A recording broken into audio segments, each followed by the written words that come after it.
Hey everyone, welcome back to the Canadian Ruck. This is Jamie Gray. This pod, we welcome Canadian rugby player Andrew Coe, who is currently in Japan getting geared up for the Tokyo Olympics.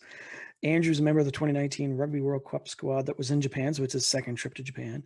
Member of the 2018 Commonwealth Games team. Member of the Sevens. As I said, he's in Tokyo now. Their games start very soon. And he's also a founding member of the Canadian Rugby Players Association. Pretty soon we'll have Andrew with us. Stay tuned. As always, just a little plug for us so that you know where to find us if you're looking. We're on Twitter at Canadian Ruck, Instagram, _Canadian_Ruck, Facebook at the Canadian Ruck, and our email is thecanadianruck@gmail.com.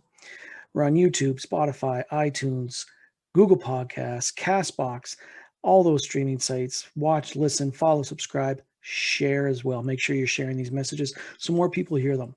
And lastly, if you don't know where to turn to our website, thecanadianruck.weebly.com. You're going to find all our content, past, upcoming.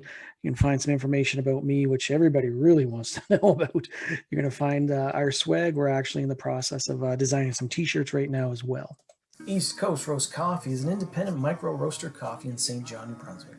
What microbreweries are to beer, East Coast Roast is to coffee. They source from independent farmers and co-ops all over the world and roast in small batches to bring something interesting to the local coffee scene. If you're into really fresh coffee, head on over to their website at eastcoastroast.ca or pick up beans from Jeremiah's, Paris Crew, the Art Warehouse, or Woodchucks in St. John, New Brunswick. Who wants to win some coffee? Great ad by our podcast sponsor, East Coast Roast Coffee. Watch out for us on social media for ways to win some beautiful coffee from East Coast Roasts. What's going on in rugby news? Well, there's a few things. A few things are happening in the rugby world. Obviously, Olympics. Let's go! Olympics are starting now. The Olympics are on. But for rugby sevens happening soon. So let's start with the men. The men's tournament starts first, Sunday, July 25th. The times I'm telling you are Atlantic Standard Time. I'm in Atlantic, Canada. My apps are all synced, so when I see the times for the Olympics, the lines to what have you, it always comes back Atlantic time. Sunday, July 25th, 9:30 p.m., Canada's playing Great Britain. Monday, July 26th, 5 a.m., that's an early one, against Fiji. And then 9 p.m. on Monday, Canada versus Japan. Tuesday, the 27th, are placing quarters and semis. Wednesday, July 28th, are placing and the finals. Let's go, boys. You get this. Now, the women. Wednesday, July 28th, 9:30 p.m. versus Brazil. Thursday, July 29th, 4:30 a.m., another early one against Fiji. And then 9:30 p.m. on Thursday against France. Friday, July 30th are the placing, the quarters, and the semis. And Saturday, July 30th are the placing and the finals. All right, women, do us proud. Do yourselves proud. Let's see you in those finals. Men, you too. I just finished watching a replay of the opening ceremonies. Got to watch Nate Hirayama walking in with a flag, followed by the Canadians. Man, what a beautiful moment. What a very inspiring moment. Let's go, Canada. Let's show the world what we are athletically. Let's do this. Let's do this right. Lions tour. Test matches are now upon us. Lions versus the Springbok. That's Saturday. So this pod is being posted Saturday, 1 p.m. Atlantic from Cape Town Stadium. This is going to be a good 3-test series. Already Gats is steamed. Not sure if you saw. TM official Pickerel, who's from New Zealand, had to pull out due to COVID-related issues. And he's been replaced by a South African, Marius Jonker. Gats and staff met with officials to relay their concerns. The issue is here. Jonker was the TMO for the Lions versus South Africa A match, and there's been concerns because Faf de Klerk only received a yellow card for an obvious head contact infraction. Gats and his staff are obviously concerned about this. The concern is that the fact that he could be a homer in the TMO booth, but hopefully he's a professional, makes his calls based upon the laws of the sport. Either way, 3-test series coming up. It's going to be great. What else is going on? Well, I'm not sure if you saw this, but ex-Irish international Neil Francis fired over comments he made about Marcus Smith. While on a podcast recently, Francis said about Smith having a David Beckham haircut and an Oompa Loompa tan. He was fired from the Independent due to this. Smith, who is half Filipino, hasn't responded to these comments, but his Lions and Harlequins have been upset by it. We find the remarks offensive and have written to the Independent to express our deep dissatisfaction, to the Lions spokesperson. A statement from the Harlequins also read, Harlequins is disgusted by offensive comments made by an independent columnist regarding Harlequins fly half Marcus Smith, and we await a reply regarding this matter. There's been a lot of backlash also on social media calling Francis a racist. And what an idiot. Smith, as we know, tore up Canada in that match a couple of weeks back and has now been called up to the Lions. Not bad for a young kid with only two test caps to his name. Hopefully these comments from Francis is something he can deal with and continue to play great rugby. MLR, that's semifinal weekend at MLR with 2 great games on tap with 4 excellent teams. Saturday, get Rugby United on the road facing Rugby Atlanta at 8 p.m. Eastern. Should be an epic match, but I'm thinking Rugby ATL will pull this one out. Sunday, the other semifinal is the Utah Warriors facing the LA Guiltinis at 6 p.m. Eastern. Again, should be another great one. I think LA is getting through.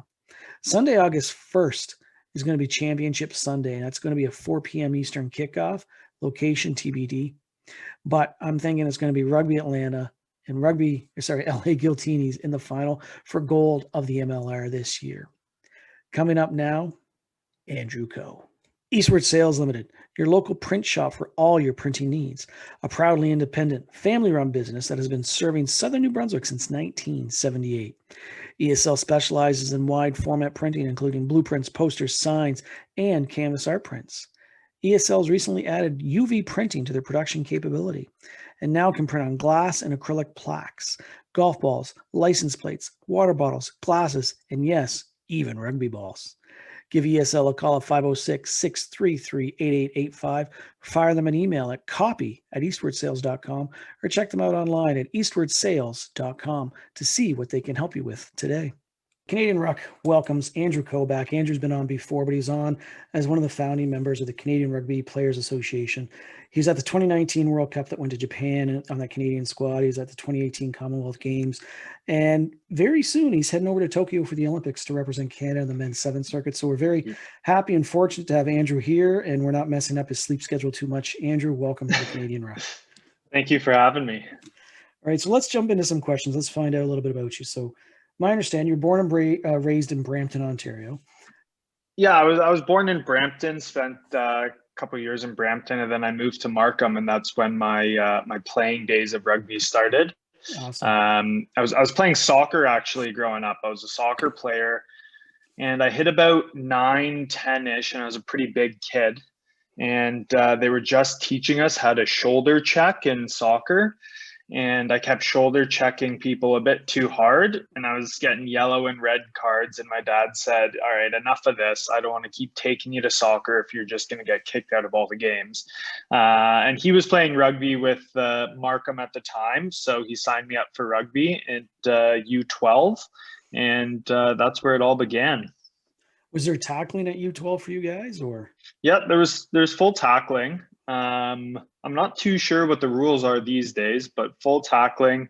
It was, I think it was 8-on-8 or maybe 10-on-10. It wasn't full 15, and it was a smaller field, so it was about a half-size field. Yeah, there's no lifting and lineouts. Scrums were only 5 people, I want to say. Yeah. So it's different rules. And then once you graduate from U12 into U14, that's when the full rules come back out. Okay.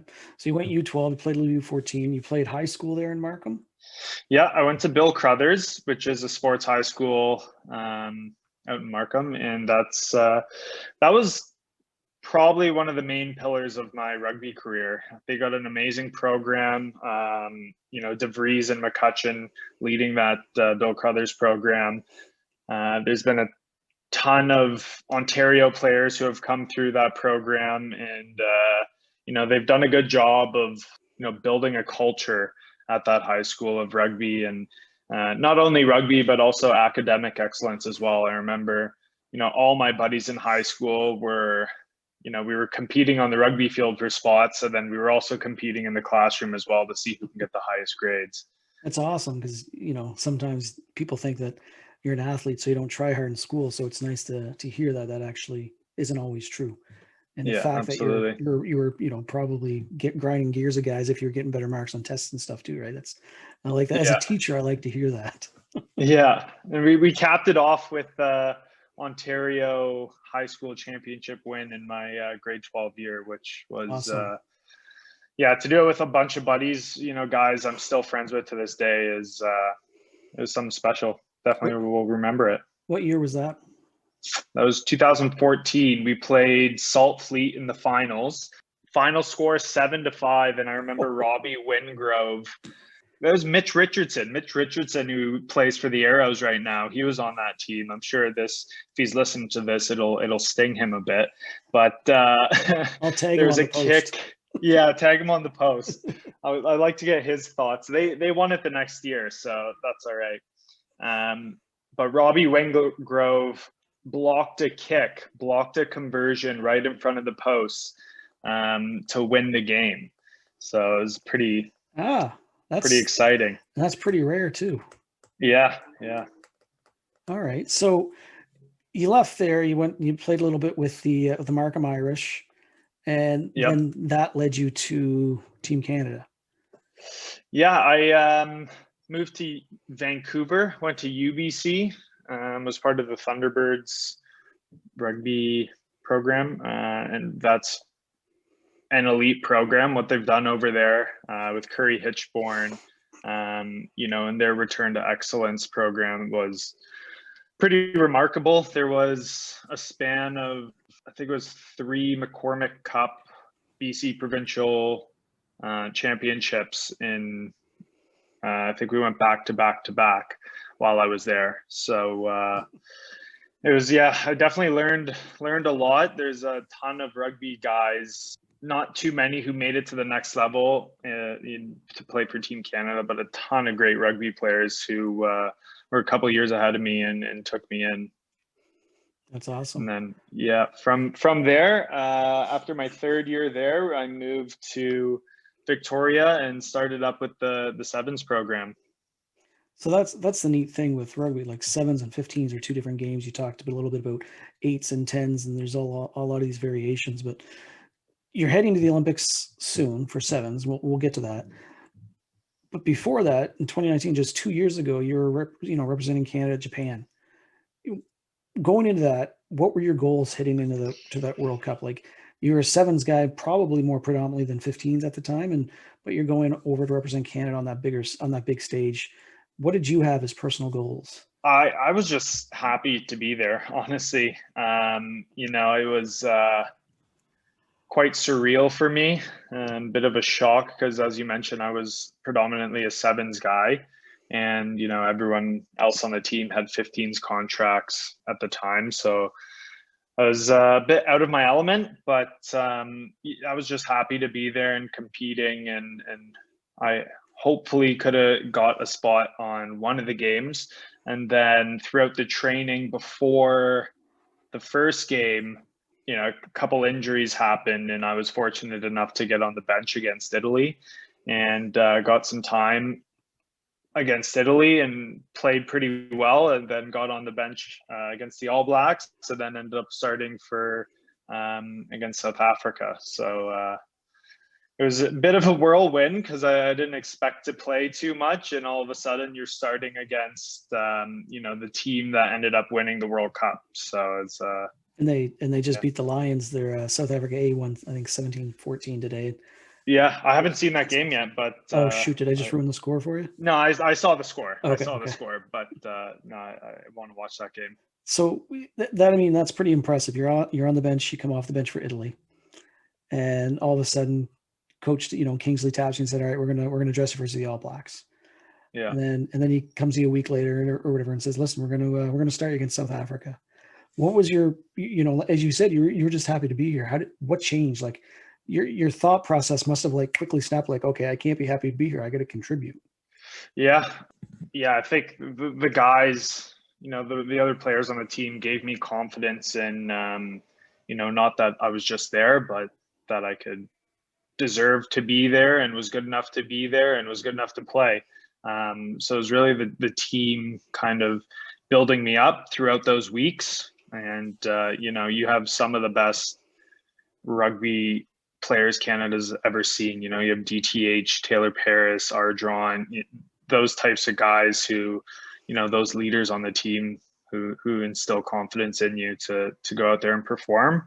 And yeah, it's tough. It's a tough mindset going into those games because there's such iconic teams. But you try and stick to your process and try not to overthink anything. Yeah, I imagine that's hard to do when you're looking up and Bowden Barrett's over there or Faf de Klerk's over there or something. But yeah, it took me about, I don't know, 5-10 minutes into both of those games to realize, I'm coming up. And I remember specifically against South Africa, I came up on the wing and ended up making a tackle on Sia Khaleesi, and I kind of took a second. I was like, oh my goodness, like that's Sia Khaleesi. Like, I'm sorry, what? sir. Yeah, exactly. And it's fun. It's fun after the games. You sit down, you have a beer with them, you chat. They're all great people over there. They're excited to talk to you, and they want to know about Canada. And lots of people were interested in Major League Rugby, so they were asking about what that setup was like and how it was doing. And there's been a couple of hopefully there could be a couple of All Blacks and South African players playing in the MLR. That'd be awesome. If you haven't read Khaleesi's autobiography, is pretty cool. If you get a chance to read that, it might be something to read on the flight over to Tokyo. Yeah, exactly. So you're heading back to Japan, but when you were there, that game against Namibia, I think everybody, fans, players, coaches were expecting, we're going to get that win against Namibia, and it was canceled. That massive typhoon. When that happened, what did you do? Did you help with the cleanup? Were you doing other team things? What was going on for you? Those 24 hours were pretty gnarly because we spent the whole week leading up saying, Namibia, this is our shot to get a win at this World Cup. And I believe Namibia was ranked higher than us at the time. So we were all fired up, ready to go. Then, we heard rumors of this typhoon coming. And then, the typhoon's coming. And then someone said, oh, be prepared just in case, the game might get canceled or might get moved or pushed or whatever it is. And then, we wake up the morning of the game and it's canceled. And breakfast was pretty somber because we were all very excited to play. And then Ardron, we had a team meeting, and Ardron stood up and said, hey guys, we've been in Japan for, I think 5 weeks, 6 weeks at the time. It'd be nice to go out there and show the people of Japan how appreciative we are of hosting. So there's a bunch of guys, including myself, who went out there and helped the locals of Kameishi sweep the streets and, clear out a lot of homes and, make sure that the people of Kameishi are doing all right. Very humbling of you guys to do that. And I imagine, as bitter as it was not to play that game, I think it probably brought you guys together a little bit more and helped you recognize the world beyond sport at the same time. Absolutely. And Kameishi was, I'm not too sure if you remember, but a couple of years ago, there was a big tsunami that hit Kameishi, and they were completely devastated, and they were pumped to have rugby back in their city. And then the typhoon hit, and they got their game canceled. So we felt that it is the least we can do after what they've gone through and what the people of Japan did for us 5 weeks leading up to that point. That's amazing. It's I know all Canadians are very proud of you boys for doing that. You're heading back though. I mean, it's a different circumstance. It's a different game. You're heading to Tokyo in about 10 days from the time of this recording. You're going over to represent Canada Sevens at the Olympics. The world's largest sporting event, like the World Cup, I think is like the second or third largest watch sporting event in the world. The Olympics is the largest. What does it mean to you, Andrew, to be on this roster? You got Nate, you got Harry, you've got Connor or Trainer, you've got all these different guys, and you're going along, and you're going to the Olympics with the aspirations of coming back with some hardware around your neck. Yeah, it's honestly, it hasn't really hit me that much. I'm trying to take it like similar to the World Cup. You're trying to take it just as try not to overthink anything. But then you get little glimpses here and there. I'll be watching a basketball game, and then there's a Tokyo Olympics commercial on, and you're like, oh my, like I'm one of the few who get to go and call themselves an Olympian and go compete for their country at, like you said, the biggest sporting event in the world. It's yeah, I get glimpses here and there of it, and it's pretty surreal.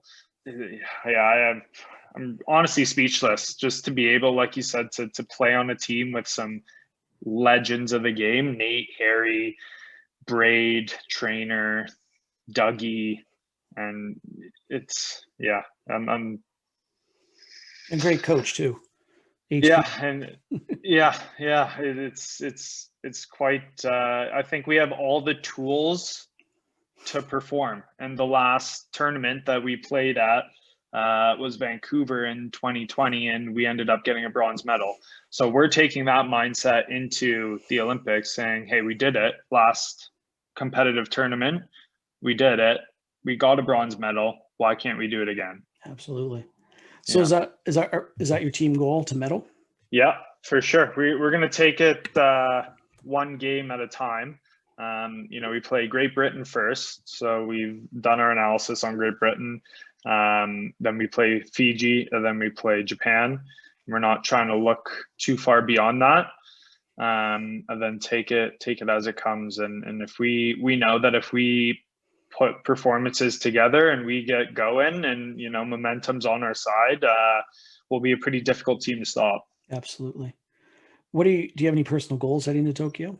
Similar to the World Cup, I kind of want to just focus on my process, try not to force things, try not to take, the spectacle too seriously. I think it sucks that there's no fans. They just announced that there's no fans going, but I think 35 million at home watching though. Yeah, that's true. But try not to think about it too much and try not to get the spectacle of the event in the way of the process, and stick to my process. Try not to force things. Try not to, do too much out there. Just stick to my job and, do the little things well. Yeah, your focus is on your performance and what you can do and your teammates. And it's not about, as much as the Canadian fans want to see guys medal, it's not about us. It's about you and the other guys that are on the pitch with you those games. So I think everybody just wants you guys to give your best and do your best and not let each other down. Don't worry about us at home. Just worry about yourselves. Yeah, it's I get glimpses of it once in a while, like, oh my God, this is really happening. This is a goal that I've had since they announced it, and little spurts here and there that this is really happening. All right. Well, Andrew, let's take a side step. Let's do our quick fire. We've got about 20 questions here. All right. You ready to give it a go? Let's try. All right. First half are all rugby questions, and the second half are kind of more personal based. Okay. All right. Question 1, we'll start off easy, maybe. 7s or 15s? Oh, that's not an easy one. It's got to be 7s right now, probably. Yeah, 7s right now. And then, ask me in a couple months, maybe I'll change my answer, but let's go with 7s right now. Sounds good. Who's the best team you ever faced? It's got to be New Zealand at the World Cup. The speed that they play at, unbelievable. Absolutely. Who's the best player you ever faced? I would say either Bowden when we played New Zealand, or is it Kolbis Reinach, who the 9 for South Africa, and he scored 3 tries against us and just had an absolute stormer. The young fellow there, wasn't it? Yeah. He had a good game. All right. Who's the toughest player you ever faced? And when I say the toughest, it's the guy that's got the ball and you're wishing that somebody else comes and tackles him for you, or you hope that his boot falls off and he just falls. The first guy that comes to mind is Connor Braid. I remember UBC playing James Bay, and every time I made 3 or 4 tackles on him, but every time I went into that tackle, he's just straight elbows and knees, and he's coming at you with a vengeance, and it hurts. He's going to hold this against you and go at you at practice pretty hard next time. Yeah. Hopefully, don't call him out. All right. It's funny that you said Connor, because there's a lot about half the people that have been on have said the toughest player has been one of their teammates. I like that. What's the best match you were ever a part of? It could be U12, it could be 7s, it could be What happened? I don't know about best match, but the best team I would say was my first year playing under 20s.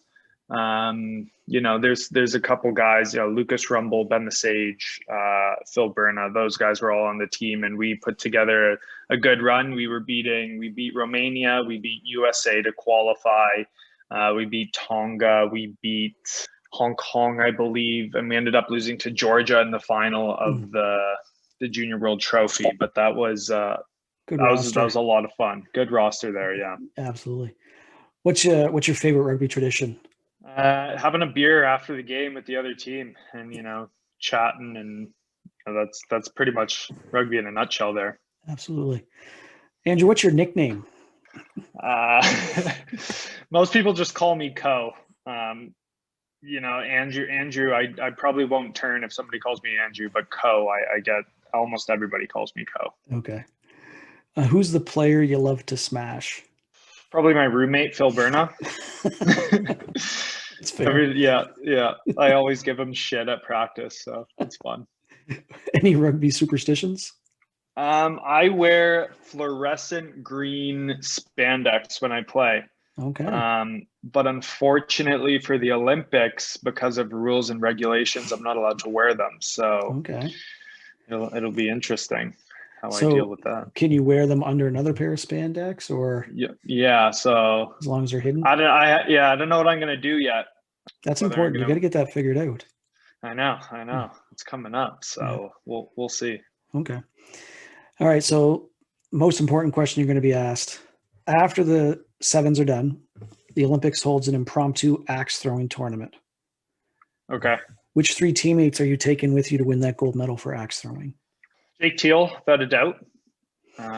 John Teal, I believe, has an axe throwing up at his island estate. So Jake Teal, Connor Braid. He'd destroy the board probably. Yeah. Give me Hubert Bidens, because that guy looks like a lumberjack as well. Yeah. He definitely chew the axe up or something. I don't know. Yeah. All right. Maybe Cole Keith, because Cole Keith's out the East Coast guy, so he's probably thrown an axe or two. He's from about 40 minutes from here. I think he's more of a golfer than an axer, though. I don't know. Yeah. I used to play hockey against his dad, and his dad was one tough SOB to play against. Oh, I bet. What is the most used app on your phone? Instagram? Yeah, Instagram. All right. I was just going to warn you, it can't be WhatsApp because that's what most players go to. So thank you. Yeah. What's your go-to food? Go-to food. I like, if I'm ordering, I love pho. Like a nice pho noodle soup from Vietnam, Okay. Yeah. Yeah. All right. Chips or cookies? Cookies. What kind of cookies? Subway white chocolate macadamia nut. Just a little bit warm too, right? Yeah. Fresh out of the oven. Yeah, they're good. All right. French fries or onion rings? French fries. Okay. French fries or poutine? Here's the thing, though, with poutine, you can screw up a poutine. Yeah. There's a lot of bad poutines out there. So give me a good poutine, but if not, regular French fries. Okay. That's a very well thought out answer. I like that. Yeah. All right. What's your favorite beer? Right now, it is an Electric Unicorn from, I think it's Phillips Brewing out here. Okay. Out in Victoria. Sounds exotic. Yeah. Where's the best place for a post-match beer? I think I know the answer. Clubhouse. Clubhouse, yeah. Yeah. What's a guilty pleasure? Trashy reality television. I'm watching The Bachelorette right now. It is. I feel like I should edit this out for you so you don't get razzed on too hard by the guys. Oh, everyone knows. If you know me, you know I love my trashy reality TV. All right. Andrew, which superhero would you be and why? That's a good one. I'm not sure. Okay. The Hulk, maybe? Yeah. You got a decent temper on me. Try and cool that when I can, Okay, that's fair. What's your favorite song or like band? My pre-game music that I listen to is all house music. So I listen to Big Booty Mix by Two Friends. But in terms of band, right now I'm really liking City and Color. Okay. Yeah. All right. What series are you binge watching right now? I'm binge watching Grey's Anatomy. I've been doing that for a while. I laugh a little bit because my wife got me onto that when COVID started and we finally just get caught up. But I tell you, Yeah, how far into it are you? I'm on season 16, so I'm Okay. almost caught up. So when Derek died, I had a hard time Yeah. going back to watching it. He's my Oh, favorite. I know. Yeah. Or what's your favorite movie? Forrest Gump. Ah, that's a good one. Last three questions for the quick fire. These ones Okay. generally take the longest. Who would play you in the Netflix movie of your life? You know, it's funny. I get mistaken for so many people. The amount of people who come up to me and say, "Hey, you look like somebody I know," or "You look like this person," "You look like that person," it's quite astonishing. What was the one? Phil actually yesterday told me I looked like. I write them down. Alan Ruck, Oh, who's like a young Alan Ruck, who is the friend, who's Ferris Bueller's yeah. friend in Ferris Bueller's Day Off. Yeah. So give me a young Alan Ruck. Okay, that's fair. Okay, young Alan Rock. Who would play the leading opposite? Oh no. Hopefully Scarlett Johansson or someone. Yeah, give me Scarlett It's Johansson. your movie. It can happen. All right. Yeah. What would the movie be called? uh, what would the movie be called? uh, One beer at a time. One beer at a time. There you go. Starring Alan and ScarJo. That's not bad. I think a Yeah. lot of people go pay for that. All right. Thanks for those. Those were great. Only got 2 or 3 questions left.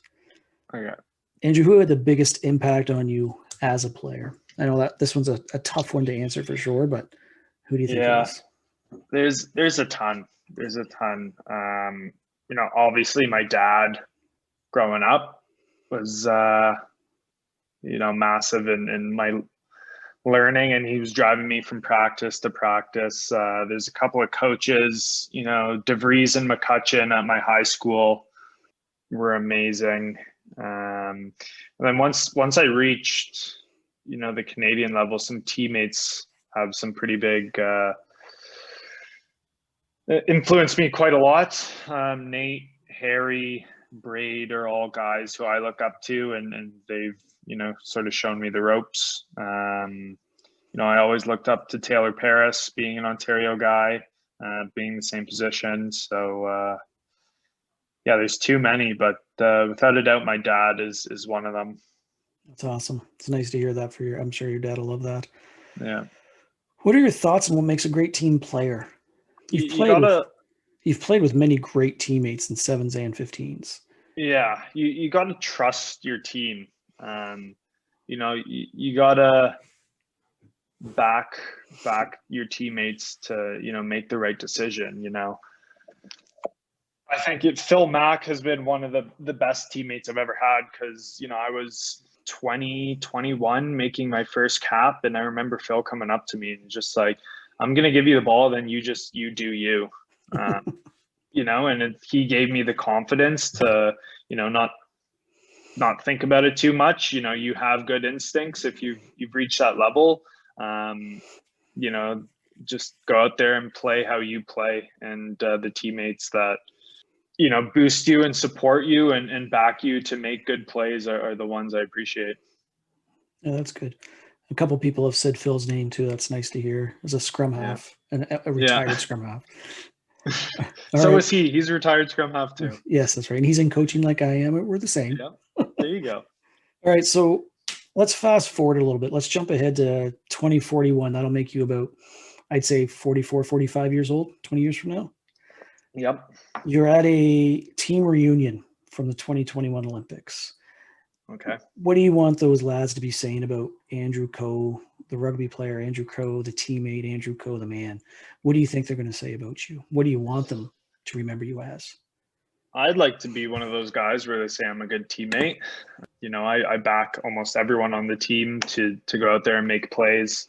So I think first and foremost is about being a good teammate, being a good person, and less about the rugby side of things, because rugby will finish, but having those friends and having those shared memories of the 2021 Olympics will live on for a while. So hopefully they say I'm a good teammate, good dude. I like that. I think that's good. Yeah. So I know it's a long ways off, but when rugby's done, what are your aspirations? Too far ahead? Too far ahead for me. Yeah, there's rugby. Rugby's my life right now. That's okay. Yeah. Any great rugby stories you can share with us? Something fun, something to get everybody jazzed about the Olympics, or just a funny story about you and a teammate or something? I don't know. There's a lot that I don't know. What can I share? What am I allowed to share? You're allowed to share whatever you want, because it comes back onto you, not to me. Yeah, exactly. My suggestion, though, is if you're going to call somebody out, make sure it's been a past guest, so that because if Okay. it's not, they could call you out, right? So Yeah, exactly. I mean, rugby, as much fun as it is playing, most of rugby is out off the field. So a lot of the stories that I have are all off the field, moments and experiences. We get to travel the world and enjoy so many different cultures. One that comes to mind is at the World Cup. We stayed in a fishing village for a couple of weeks while we trained leading up to our first game against Italy.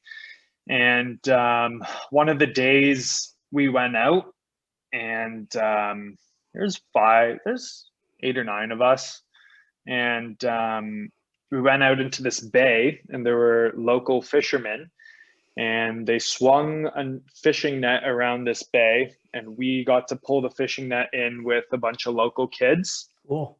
And we caught a bunch of fish, and then we ended up taking it to a local chef who cooked the fish, and we got to eat the fish that we caught an hour ago. That's pretty cool. Yeah, so that's something that I'll cherish for quite a while. That's pretty awesome. And then I'd have to say also, I feel like Phil and Jake would kill me if I don't bring up Bali. We went to Bali a couple of years ago, and it was quite a trip of a lifetime, and hopefully we get to go back. The Bali boys, Phil, Jake, and Andrew. Anything specific about that, or? I won't go into too many details, but it was a lot of fun. All right. Well, listen, it's been an awesome time chatting with you, and get to know you a little bit, and very excited for you and the rest of the guys and the girls that are going over to play at sevens over at Tokyo. So from everybody here at Canadian Ruck, East Coast Canada, and all of Canada, best of luck, and we hope that you guys do the best that you can. Thanks, Jamie. Appreciate it. All right. Cheers. All right. Thanks so much, Andrew. That was awesome. Love chatting with you. Best of luck at the Olympics. We're really excited to see what you and Rugby Sevens Canadian members can do, whether it's on the men's side or on the women's side. We're so stoked to see all this happening. Coming soon, we got Barbara Mervin coming up next, followed by Kai Lloyd, and then Andrew Monroe. After that, we're going to be sitting down with a Thunder Indigenous Rugby, Connor Keys, and Josh Larson. And then we're going to hear from Harry Jones and the men and a few of the men's sevens after they return from Tokyo, followed by Alicia Alere. Again, Olympics are on now. Watch them. Rugby, of course, but watch everything else. Support our Canadian athletes that are over in Tokyo right now, representing our country. Again, as always, thank you to listeners. Keep spreading the good rugby word. Always have to say thanks to my son Rylan for supplying us with our tunes. Until next time, this is Jamie. Stay safe, stay healthy, stay sane. Most importantly, keep on rocking.